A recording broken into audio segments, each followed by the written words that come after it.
નમસ્કાર. ચાલો આજે એક એવા વિષય પર વાત કરીએ જે સ્પર્ધાત્મક પરીક્ષાઓમાં હંમેશા પૂછાય છે: રાષ્ટ્રપતિ અને રાજ્યપાલની કારોબારી સત્તાઓ.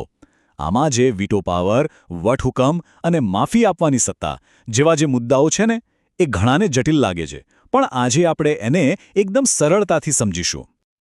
તો આજે આપણે શું જોવાના છીએ? સૌથી પહેલાં તો રાષ્ટ્રપતિ અને રાજ્યપાલની કારોબારી સત્તાઓ શું છે એ સમજીશું. પછી એક વીટો પાવર, વટહુકમ અને માફીની સત્તા પર આવીશું. અને છેલ્લે બંને વચ્ચેના જે મુખ્ય તફાવતો છે ને, એને બરાબર પાક્કા કરી લઈશું. તો શરૂઆત કરીએ આપણા પહેલા વિભાગથી: રાષ્ટ્રપતિ અને રાજ્યપાલ. એમની કારોબારી સત્તાઓનું બંધારણીય માળખું શું છે? ચલો એને સમજીએ. જુઓ, આપણું બંધારણ એકદમ સ્પષ્ટ છે. અનુચ્છેદ 52 કહે છે કે રાષ્ટ્રપતિ એ આખા દેશના એટલે કે સંઘના બંધારણીય વડા છે, અને એ જ રીતે અનુચ્છેદ 153 પ્રમાણે રાજ્યપાલ જે તે રાજ્યના બંધારણીય વડા છે. એટલે કે કેન્દ્રમાં જે સ્થાન રાષ્ટ્રપતિનું છે એ જ સ્થાન રાજ્યમાં રાજ્યપાલનું છે. ચાલો હવે વાત કરીએ આપણા બીજા અને બહુ જ રસપ્રદ વિભાગની: વીટો પાવર, એટલે કે કાયદાને રોકવાની સત્તા. જોઈએ કે આ સત્તા રાષ્ટ્રપતિ અને રાજ્યપાલ માટે કઈ રીતે કામ કરે છે અને એમાં શું તફાવત છે. તો આ વીટો શબ્દ આવ્યો ક્યાંથી?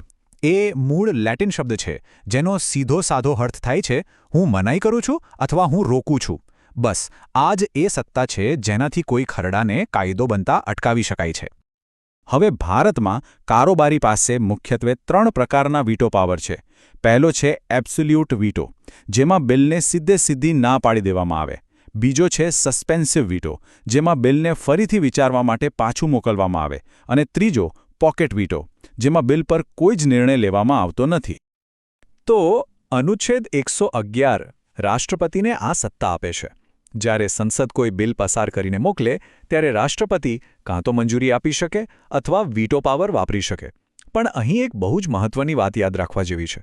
જો રાષ્ટ્રપતિ સસ્પેન્સિવ વીટો વાપરીને બિલ પાછું મોકલે અને સંસદ એને ફરીથી પસાર કરીને મોકલે તો પછી રાષ્ટ્રપતિ એને મંજૂરી આપવી જ પડે છે. પણ હવે જુઓ, રાજ્યપાલના કિસ્સામાં શું થાય છે? અહીં એક મોટો ટ્વિસ્ટ છે. અનુચ્છેદ 200 પ્રમાણે રાજ્યપાલ પાસે 3 વિકલ્પો તો છે જ, પણ એક ચોથો ખાસ વિકલ્પ પણ છે. એ રાજ્યના કોઈ પણ બિલને રાષ્ટ્રપતિની વિચારણા માટે અનામત એટલે કે રિઝર્વ રાખી શકે છે. અને આ જ વાત સૌથી મોટો તફાવત ઊભો કરે છે. અનુચ્છેદ 201 મુજબ જ્યારે રાજ્યપાલ કોઈ બિલને રાષ્ટ્રપતિ માટે અનામત રાખે અને રાજ્યનું વિધાનમંડળ એને ફરીથી પસાર કરીને મોકલે તો પણ રાષ્ટ્રપતિ એને મંજૂરી આપવા માટે બંધાયેલા નથી. આ કિસ્સામાં એમની સત્તા સંપૂર્ણ છે. ચાલો હવે આગળ વધીએ આપણા ત્રીજા વિભાગ તરફ: વટહુકમ, એટલે કે ઓર્ડિનન્સ. ક્યારેક એવું બને કે સંસદ કે વિધાનસભાની બેઠક ચાલુ ન હોય, પણ દેશ કે રાજ્ય માટે કોઈ કાયદો બનાવવો બહુ જ જરૂરી હોય. તો શું થાય? ચાલો એને સમજીએ. તો જુઓ, બંધારણે આનો પણ રસ્તો કાઢ્યો છે. અનુચ્છેદ 123 રાષ્ટ્રપતિને અને અનુચ્છેદ 213 રાજ્યપાલને આ સત્તા આપે છે. જ્યારે સંસદ કે વિધાનસભા સત્રમાં ન હોય ત્યારે તેઓ પોતપોતાના મંત્રીમંડળની સલાહથી વટહુકમ બહાર પાડી શકે છે. આ એક પ્રકારનો કામચલાઉ કાયદો છે. પણ હા, આ વટહુકમ કાયમ માટે નથી હોતો. એની મહત્તમ અવધિ 6 મહિના અને 6 અઠવાડિયાની હોય છે. જે દિવસે સંસદ કે વિધાનસભાની બેઠક ફરી શરૂ થાય એના 42 દિવસ એટલે કે 6 અઠવાડિયાની અંદર એને મંજૂર કરાવવો જ પડે. જો મંજૂરી ન મળે તો એ આપોઆપ રદ થઈ જાય છે. હવે સવાલ એ થાય કે રાષ્ટ્રપતિ કયા વિષયો પર વટહુકમ બહાર પાડી શકે? તો કેન્દ્ર યાદી અને સંયુક્ત યાદીના વિષયો પર. રહી વાત રાજ્ય યાદીની, તો એના પર સામાન્ય સંજોગોમાં નહીં, પણ જ્યારે કોઈ રાજ્યમાં રાષ્ટ્રપતિ શાસન જેવી કટોકટી હોય ત્યારે તેઓ વટહુકમ બહાર પાડી શકે છે. હવે આપણે એક એવી સત્તાની વાત કરીશું જે ન્યાય અને દયાના ત્રાજવે ઝૂલતી હોય છે. વિભાગ 4: માફી સત્તા, એટલે કે પાર્ડન પાવર. ચાલો આ સંવેદનશીલ સત્તાને ઊંડાણપૂર્વક સમજીએ. તો આ માફી સત્તામાં પણ 5 અલગ-અલગ પ્રકાર છે. પહેલું છે પાર્ડન, એટલે કે સંપૂર્ણ માફી. બીજું છે કમ્યુટેશન, જેમાં સજાનો પ્રકાર બદલાય છે. ત્રીજું છે રિમિશન, જેમાં સજાનો સમયગાળો ઘટાડાય છે. ચોથું છે રિસ્પાઇટ, જેમાં કોઈ ખાસ કારણસર સજા ઓછી કરાય. અને પાંચમું છે રિપ્રાઇવ, જેમાં સજાના અમલ પર કામચલાઉ રોક લગાવી દેવાય. અહીં પણ રાષ્ટ્રપતિ અને રાજ્યપાલ વચ્ચેનો તફાવત જાણવો બહુ જરૂરી છે. અનુચ્છેદ 72 મુજબ રાષ્ટ્રપતિ કેન્દ્રીય કાયદા, લશ્કરી અદાલત અને મૃત્યુદંડના કેસમાં પણ માફી આપી શકે છે, જ્યારે અનુચ્છેદ 161 હેઠળ રાજ્યપાલની સત્તા ફક્ત રાજ્યના કાયદાઓ પૂરતી જ મર્યાદિત છે.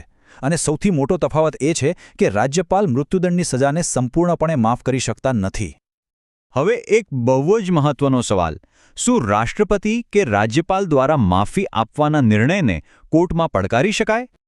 તો જવાબ છે હા. આ સત્તા અમર્યાદિત નથી, એની પર ન્યાયિક સમીક્ષા થઈ શકે છે. પણ અહીં પણ એક તફાવત છે. રાષ્ટ્રપતિના નિર્ણયને ફક્ત ને ફક્ત સુપ્રીમ કોર્ટમાં જ પડકારી શકાય, જ્યારે રાજ્યપાલના નિર્ણયને હાઈકોર્ટ અને સુપ્રીમ કોર્ટ બંનેમાં પડકારી શકાય છે. તો ચાલો હવે આપણે આખા વિશ્લેષણના અંતિમ અને સૌથી મહત્વના ભાગ પર આવીએ. આપણે જે કંઈ પણ શીખ્યા એના મુખ્ય તફાવતોને એક જ જગ્યાએ જોઈ લઈએ, જેથી બધું બરાબર યાદ રહી જાય. આપણે જે વીટો પાવર, વટહુકમ અને માફી સત્તાની વાત કરી, એ ત્રણેયમાં રાષ્ટ્રપતિ અને રાજ્યપાલ વચ્ચે શું મુખ્ય તફાવત છે એ અહીં એકદમ સ્પષ્ટ રીતે જોઈ શકાય છે.